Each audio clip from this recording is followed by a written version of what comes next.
मूल वक्तव्य दिनुको लागि यहाँ तपाईँहरूको अगाडि उपस्थित छु। आजका सभाध्यक्ष महोदय डाक्टर सुजाता रानी राई महोदय, registrar Darjeeling hill university, Nepali परामर्श समितिका पूर्व अध्यक्ष संयोजक डाक्टर जीवन धामदुङ,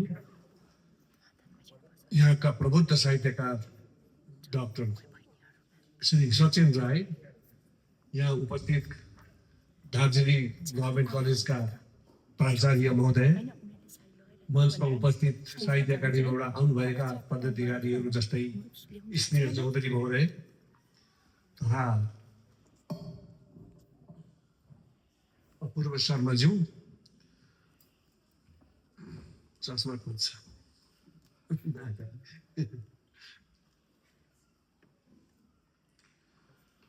दार्जिलिङ सरकारी महाविद्यालयका विभागीय प्राचार्यहरू, विभागीय प्रमुखहरू, आदरणीय साहित्यकार, समालोचक, अध्येता तथा शोधकर्तागण, उपस्थित प्राध्यापक, विद्यार्थी एवं साहित्य प्रेमी महानुभावहरू, सर्वप्रथम भारतीय नेपाली साहित्यको समृद्ध संस्कृति, परम्परा र यसका विविध आयाममाथि विमर्श गर्ने यस महत्त्वपूर्ण 2 दिने राष्ट्रिय सेमिनारमा मुख्य वक्तव्य राख्ने अवसर प्रदान गर्नुभएकोमा साहित्य एकाडेमी तथा दार्जिलिङ सरकारी महाविद्यालयलाई आभार व्यक्त गर्दछु। आज हामीले छलफल गर्न लागेको विषय भारतीय नेपाली साहित्यको सांस्कृतिक परिदृश्य मात्र एउटा साहित्यिक विषय मात्र होइन। यो हाम्रो इतिहास, हाम्रो सामाजिक स्मृति, हाम्रो चिनारी, हाम्रो भूगोल, हाम्रो सङ्घर्ष, हाम्रो सामूहिक चेतनामा जोडिएको विषय हो। भारतीय नेपाली साहित्यलाई मात्र नेपाली भाषामा भारतमा लेखिएको साहित्य भनेर परिभाषित गर्नु पर्याप्त हुँदैन। यो भारतको बहुभाषिक, बहुसांस्कृतिक र बहुजातीय समाजभित्र नेपाली समुदायले आफ्नो जीवन अनुभव, इतिहास, संवेदना, अस्तित्व बोधलाई भाषा मार्फत अभिव्यक्त गरेको एउटा महत्त्वपूर्ण साहित्यिक परम्परा हो।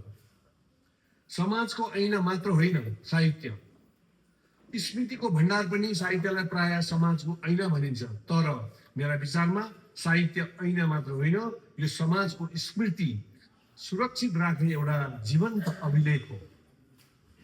राजनीतिक इतिहासले शासन, सत्ता र घटनाको विवरण राख्दछ, तर साहित्यले ती घटनाहरूले मानिसहरूको मनमा परेको प्रभाव सुरक्षित राख्दछ। एउटा इतिहासको पुस्तकले कुनै समाजको, समयको राजनैतिक परिवर्तनबारे लेख्न सक्छ, तर एउटा उपन्यास, कथा र कविताले यस परिवर्तनले एउटा परिवार, एउटा ठाउँ, एउटा श्रमिक, एउटा महिला वा एउटा साधारण मानिसको जीवनमा ल्याएको परिवर्तनलाई अनुभूतिको तहमा अभिव्यक्त गर्दछ। अझ अर्को अर्थमा भन्नु भने भारतीय नेपाली साहित्यमा हाम्रो सामूहिक स्मृतिको सांस्कृतिक दस्तावेज हो। भारतीय नेपाली साहित्यको सांस्कृतिक भूगोल कस्तो छ भने भारतीय नेपाली साहित्यको विशेषता यसको विशाल सांस्कृतिक भूगोलमा निहित छ। दार्जिलिङ र सिक्किम यसका महत्त्वपूर्ण केन्द्र अवश्य हुन्, तर भारतीय नेपाली साहित्यको भूगोल त्यति मात्र सीमित छैन। आसाम, देहरादून, उत्तराखण्ड, पश्चिम बङ्गालका विभिन्न भूभाग, पूर्वोत्तर भारत तथा देशका अन्य स्थानहरूमा रहेका नेपाली भाषी समुदायको जीवनले पनि यस साहित्यलाई निरन्तर समृद्धि बनाएको छ। यसकारण भारतीय नेपाली साहित्यलाई एउटा मात्र भूगोलमा बाँधेर राख्न मिल्दैन अथवा सकिँदैन। यस साहित्यभित्र पहाड छ, तराई छ, चियाबारी छ, सैनिक जीवन छ, प्रवास छ, सहर छ, गाउँ छ, श्रम छ, प्रेम छ, पीडा छ,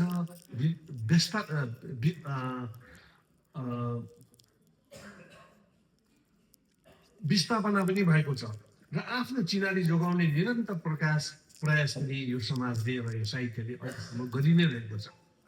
यही विविधतालाई नै भारतीय नेपाली साहित्यको सांस्कृतिक शक्ति हो भनेर हामी कृतज्ञ भन्न सक्छौँ। लोक सांस्कृतिक र साहित्य भारतीय नेपाली साहित्यको अर्को महत्त्वपूर्ण आधार लोक संस्कृति हो।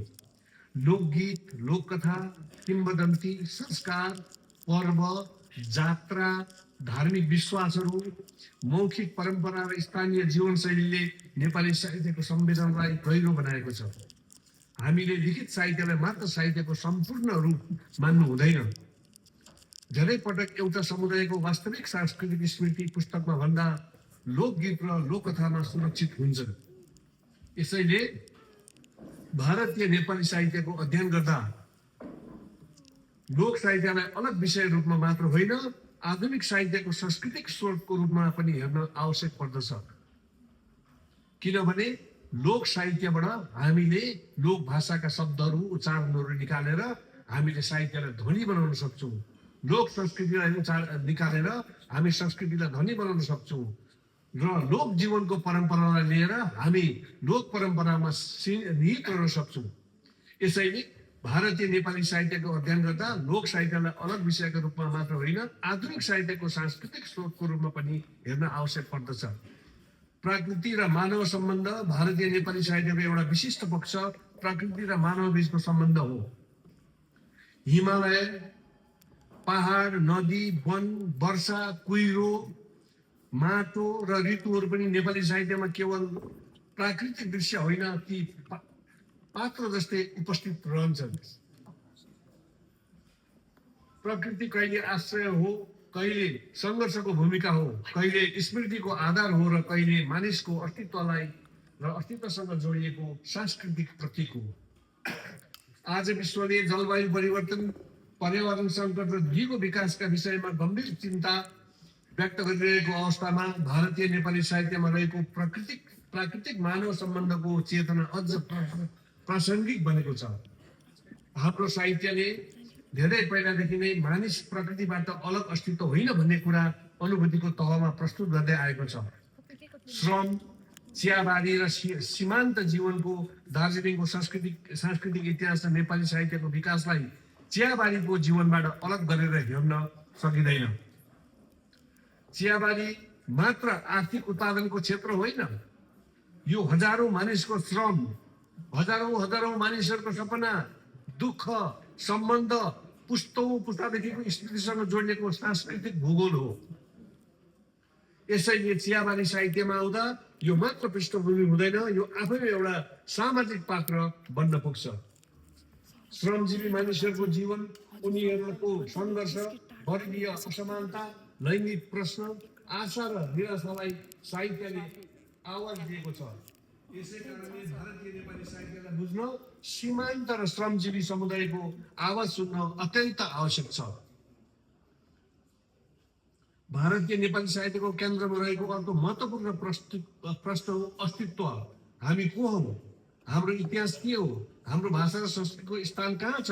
बहुभाषिक भारतभित्र नेपाली भाषी समुदायको सांस्कृतिक अस्तित्व कसरी परिभाषित गर्न सकिन्छ र हुन्छ?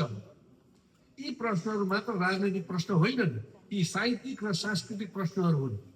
नेपाली भाषाले भारतीय संविधानको 8औं अनुसूचीमा स्थान प्राप्त गर्नु हाम्रो भाषिक इतिहासको एउटा महत्त्वपूर्ण उपलब्धि हो। तर भाषाको संवैधानिक मान्यता अन्तिम गन्तव्य होइन। भाषाको वास्तविक शक्ति त्यसको प्रयोग, सृजना, अध्ययन, अनुसन्धान र पुस्तामा हस्तान्तरण हुन्छ। यसैले नेपाली भाषाको भविष्य खाली सरकारी कागजमा होइन, नयाँ पुस्ताको बोली, लेखाइ, अध्ययन र सृजनामा निर्भर गर्दछ। भारतीय नेपाली साहित्यको विकासमा महिलाहरूको योगदानलाई पनि हामी नयाँ दृष्टिले मूल्याङ्कन गर्न अति आवश्यक छ।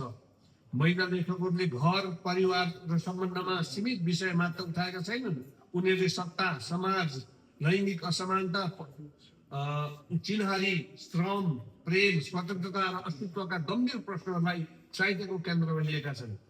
आजको भारतीय नेपाली साहित्यमा सीमान्त समुदाय, युवा पुस्ता, महिला, श्रमिक, प्रवासी तथा विभिन्न सामाजिक अनुभवबाट आएका नयाँ आवाजहरू सुनिन थालेका छन्। साहित्यको लोकतन्त्र त्यति बेला पूर्ण हुन्छ जब समाजमा सबै आवाजले त्यसमा आफ्नो स्थान पाउँछ। आजको अर्को महत्त्वपूर्ण प्रश्न हो, हामी परम्परालाई कसरी हेर्छौँ?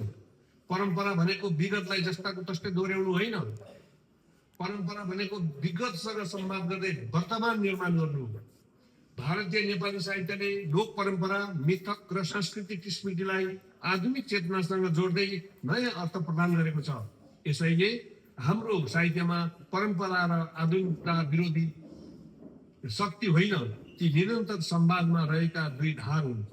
भारतीय नेपाली साहित्यको वर्तमान चुनौती आज हाम्रो नयाँ युगमा प्रवेश गरिरहेका छौँ। डिजिटल प्रविधि, सामाजिक सञ्जाल, कृत्रिम बुद्धिमत्ता, बदलिँदो पाठकीय संस्कृति र विश्व व्यापारीकरणले साहित्यको स्वरूप पनि परिवर्तन गरेको छ। हाम्रा युवा पुस्ता नयाँ माध्यममा लेखिरहेका छन्। कविता, कथा र विचार र पुस्तकका मात्रामा सीमित छैनन्। तर यसैसँग एउटा गम्भीर प्रश्न पनि छ। त्यो के हो भने भाषा डिजिटल संसारमा पर्याप्त रूपमा उपस्थित छ। हामीले नेपाली डिजिटल सामग्री, ई पुस्तक, अभिलेख, अनुसन्धान सामग्री, शब्दकोश, भाषिक प्रविधि र कृत्रिम बुद्धिमत्ता सम्बन्धित स्रोतहरू निर्माण गर्नु आवश्यक छ। र नेपाली साहित्य परामर्श समितिले भारतीय नेपालीको मानक शब्दकोश बनाउन थालेको छ। त्यसको अब टलटनमा पुगेको छ। त्यसै गरी हाम्रो कृत्रिम बुद्धिमत्ता, एआई भन्छ अङ्ग्रेजीमा, कृत्रिम बुद्धिमत्तामा पनि पुणेको एउटा अर्गनाइजेसनले हाम्रो नेपाली भाषाको, भारतीय नेपाली भाषाको सबै एआईमा एकजुटमा ल्याएर अभिलेख तयार गर्दैछ। जति पनि पुस्तकहरू छन्, अब हामीले डिजिटल पुस्तकहरू छाप्नु तयार गर्नुपर्छ। हामीले डिजिटल उसमा किताबहरू निकाल्नुपर्छ। पाठकहरूलाई, विश्वव्यापी पाठकहरूलाई हामीले हाम्रा किताबहरू पुर्याउनुपर्छ। अब हामी किताब छाप्नु चाहिँ डिजिटल छाप्नु भने हामी अगाडि बढ्न सक्छौँ भन्ने मेरो विश्वास छ। हामीले विगतका उत्कृष्ट साहित्यिक कृतिहरूलाई डिजिटल रूपमा सुरक्षित राख्न सक्छौँ। नत्र हाम्रो साहित्यको ठुलो हिस्सा भावी पुस्ताका लागि सम्पर्कदेखि बाहिर रहन सक्छ। यस प्रकारको सेमिनारले, आजको जुन सेमिनार छ, यसले यही महत्त्व दिन्छ। हामीले जब भारतीय नेपाली साहित्यको अध्ययन खालि लेखक र कृतिको परिचयमा मात्रै सीमित राख्नु हुँदैन। हामीले प्रश्न गर्नुपर्छ, साहित्य र इतिहासको बिचको सम्बन्ध के हो? साहित्य र लोक संस्कृतिको सम्बन्ध कसरी विकसित भयो? चियाबारी र श्रमको प्रतिनिधित्व साहित्यमा कसरी भएको छ? महिला र सीमान्त आवाजको विकास कसरी भयो? प्रकृति र पर्यावरणको चेतना साहित्यमा कसरी अभिव्यक्त भएको छ? यी प्रश्नहरूलाई हामीले सम्बोधन गर्नुपर्नेछ। भारतीय नेपाली साहित्यमा जातीय तथा सांस्कृतिक चिनारी कसरी निर्मित भएको छ? प्रवास र विस्थापनाले नेपाली साहित्यको संवेदनलाई कसरी परिवर्तन गरेको छ? डिजिटल युगले नेपाली साहित्यको सृजना, प्रकाशन र पाठकीय संस्कृतिमा के प्रभाव पारेको छ? यस्ता प्रश्नहरूका आधारित अन्तर्विषयक अनुसन्धान आजको आवश्यकता हो। साहित्यको भविष्य र नयाँ पुस्तामा हामीले के कसो गर्न सक्छौँ, त्यस विषयमा म सानो छोटो प्रकाश पार्न चाहन्छु। हामीले एउटा कुरा कहिले भुलिनु हुँदैन। भाषाको भविष्य केवल खालि अतीतको गौरवले सुरक्षित हुँदैन, भविष्यको सृजनाले सुरक्षित हुन्छ। हामीसँग गौरवशाली साहित्यिक परम्परा छ, तर त्यो परम्परालाई जीवित राख्ने जिम्मेवारी हाम्रो नयाँ पुस्ताको हो। त्यसले गर्दाखेरि हामीले जुन साहित्यिक भण्डार छ, त्यो साहित्यिक भण्डारको नालाहरू चाहिँ घर घरमा पुर्याउनुपर्छ, श्रमजीवीकोमा पुर्याउनुपर्छ। हामीले ओगटेर साहित्यिक ओगटेर राख्नु हुँदैन। हामीले 60-65 वर्षदेखि कुनै संस्थामा हामीले मेम्बरसिप नलिँदा पनि हुन्छ। नयाँहरूलाई मौका दिनुपर्छ। हामीले ओगटेर बस्यौँ भनेदेखि त्यहाँ नयाँ मान्छे कोही आउँदैन। त्यसले गर्दाखेरि हामीले नयाँ पुस्तालाई हस्तान्तरण गर्नुको लागि चाहिँ पहिलादेखि चाहिँ उनीहरूलाई जिम्मेवारी दिँदै गरेर हामीले युवा पुस्तालाई हामीले अगाडि दिनुपर्छ। हाम्रो यो परम्परालाई हामीले अगाडि राख्ने, हामीले युवाहरूलाई पढ्न प्रेरित गर्नुपर्छ, उनीहरूलाई लेख्न, अनुसन्धान गर्न र आफ्नै भाषामा नयाँ विचार निर्माण गर्न प्रोत्साहित गर्नुपर्छ। यो नयाँ शिक्षा नीतिले गर्दाखेरि अब मातृभाषामै शिक्षा हुने जुन पहल छ, त्यो सिक्किमले धेरै माथिसम्म पुर्याइसकेको छ। र हुनसक्छ 2030देखि हामीले सानो प्रथम कक्षादेखि नै हामीले नेपाली भाषामा, अर्थात् त्यहाँको क्षेत्रीय भाषामा, अरू भाषामा, भोटिया, लेप्चा, लिम्बू, तामाङ भाषाहरूमा पनि हामीले पाठ्य पुस्तकहरू तयार गर्दैछौँ। र तीहरू पनि हुने हाम्रो पुरा विश्वास छ। आजको हाम्रो जिम्मेवारी मात्र विगतको मूल्याङ्कन गर्नु होइन, आगामी पुस्ताको लागि नयाँ साहित्यिक र सांस्कृतिक क्षितिज निर्माण गर्नु हो। ठुलो ठुलो क्षितिज, हाम्रो जस्तो कञ्चनजङ्घाको क्षितिज छ त्यस्तै क्षितिज हामीले वरपर सबैलाई यत्र तत्र सर्वत्रलाई हामीले भाषा र संस्कृतिको पहिचान अर्थात् चिनारी दिन सक्नुपर्छ। हामीले हाम्रो भाषालाई एकदमै माया गर्नुपर्छ, हाम्रो साहित्यलाई पढ्नुपर्छ, हाम्रो इतिहासलाई अनुसन्धान गर्नुपर्छ र हाम्रो संस्कृतिलाई विविधतालाई सम्मान दिनुपर्छ। किनकि भाषा बाँचे साहित्य बाँच्छ, साहित्य बाँचे संस्कृति बाँच्छ र संस्कृति बाँचे समुदायको सामाजिक स्मृति बाँच्छ।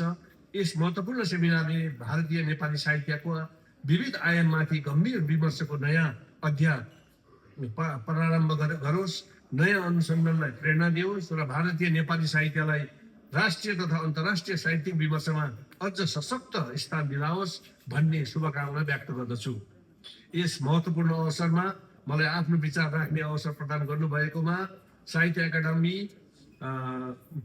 का अध्यक्ष तथा सचिव, यहाँ उहाँका प्रतिनिधिहरू आउनु भएको छ, अपूर्व